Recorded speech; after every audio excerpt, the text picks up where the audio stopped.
Bonjour tout le monde, ça me fait plaisir d'être ici. Je ne suis pas habitué comme Monsieur le maire avec les procédures, etc. Je suis plus habitué de parler à des jeunes habituellement. Puis aujourd'hui, dans les écoles, les jeunes, c'est plus comme « Hey, ça va?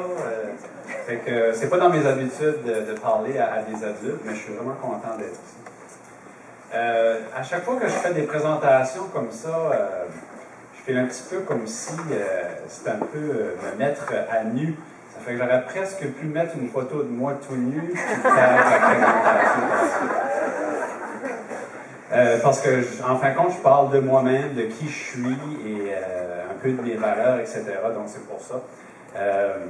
Puis, déjà, on m'a posé la question, c'est où cette photo-là? Ça, c'est en arrière de chez nous, puis c'était la semaine passée. Donc, même s'il n'y a pas beaucoup de neige, déjà, je suis dans le ski. Donc, je ne sais pas comment la présentation va se dérouler. C'est un essai que je fais avec vous autres, donc vous êtes des cobayes. Je vais utiliser une technologie que j'utilise avec mes élèves à l'école au niveau de la présentation. Puis aussi, lorsqu'on m'a demandé de venir vous parler, on m'a demandé de vous parler justement de mon expérience, de qui je suis, etc. Puis on m'a dit, peux-tu faire peut-être un petit lien quelque part là-dedans avec les entrepreneurs? Je ne sais pas si ça va marcher, mais en tout cas, j'ai essayé de mettre dans ma présentation différentes choses que j'espère que ça va vous inspirer et que vous autres allez faire le parallèle pour que ça puisse vous inspirer.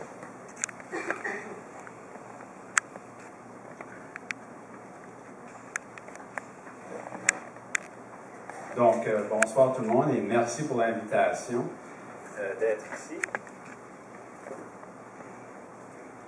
Donc, je vais commencer à vous parler un peu de moi. Ça, c'est moi à l'âge de, je ne sais pas quel âge en plus, 2-3 ans peut-être.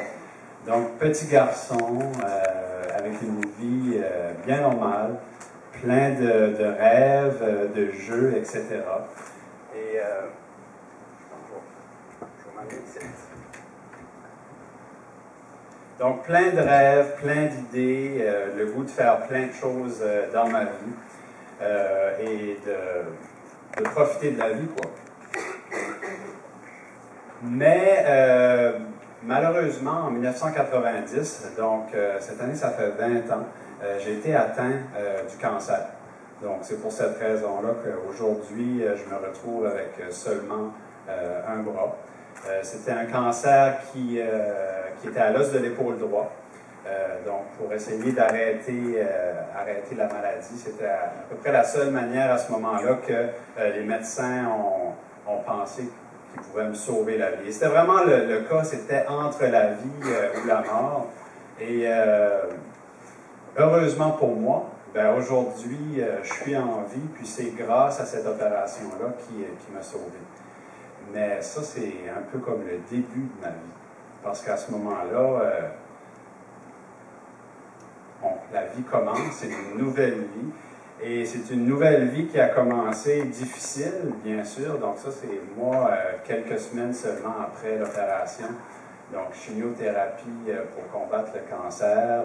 J'étais très maigre, très faible, mais déjà, je sentais la vie qui revenait dans moi. C'était vraiment incroyable parce qu'après une opération comme ça, les médecins croyaient que j'allais passer plusieurs semaines, 2 semaines, 3 semaines aux soins intensifs pour essayer de remonter mon système et de me remettre en santé. Mais seulement 3 jours après l'opération, j'étais sorti de l'hôpital, parti en voyage. Et ensuite de ça, ma santé s'est rétablie très, très vite. Même si les médecins me disaient que j'étais un peu comme un miraculé. Et moi, je l'ai pris comme un cadeau.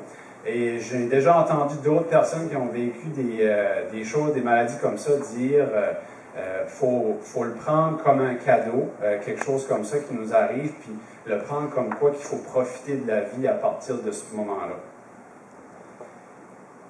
Et c'est ce que j'ai fait. Très vite, j'étais au secondaire. J'ai gradué du secondaire. suivi le cours normal de mes études. Je suis allé à l'université à Edmundston en sciences forestières. Première opportunité qui se présente à moi, un professeur me parle qu'il y a une entente qui vient de se régler avec une université en Europe, en Belgique. Et moi, j'entends parler de ça, puis je dis, ben, c'est-tu fait? On peut-tu y aller? Qu'est-ce qu'on fait?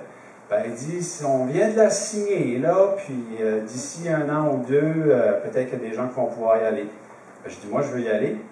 6 mois après, je partais. Et ça, c'est une photo de moi avec un de mes amis, Alain Paquette. Donc, on est là-bas, dans les Alpes françaises, et faire du ski alpin là-bas. Donc, c'était durant nos vacances. Donc, encore moi là-bas en Belgique. Donc, j'ai été vraiment là-bas pendant 1 an de temps à étudier la foresterie avec un groupe international, donc des gens qui venaient de partout parce que c'était une très grosse université.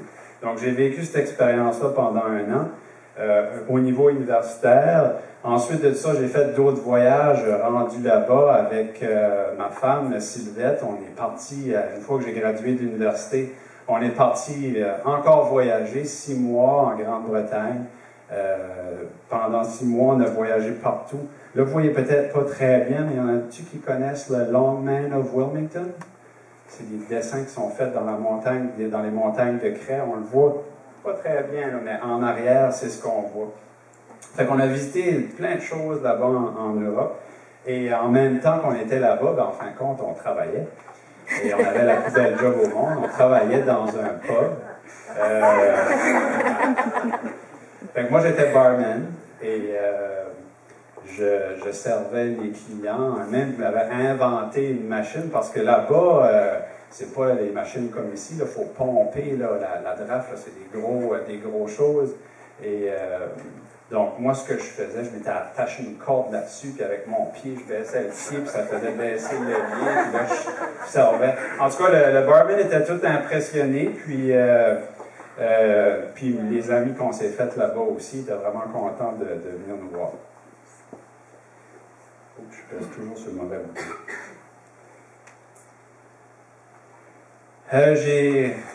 Toute ma vie, je pense que ma vie est bourrée de différentes expériences, d'essayer des choses dans les sports. J'ai toujours été actif et j'ai même essayé de faire du kayak. Comme vous pouvez voir, j'avais quelque chose d'amancheux sur mon bras et je le promenais de mon bras d'un bord à l'autre. Et ça a été fait à un moment donné. J'ai essayé d'être un entrepreneur, moi aussi, pour un été. Et j'essayais de louer des kayaks et des canots. Donc, je fais ça pendant l'été, puis aussi, en même temps, j'en faisais un peu. Mais là, j'ai abandonné cette idée-là. Je me dis, c'est un petit peu trop difficile. Donc, on essaye d'autres choses à ce moment-là.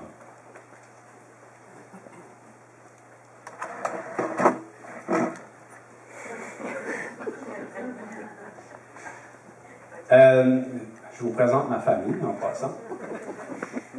Ma femme Sylvette, qui est ici, puis on a les 2 enfants.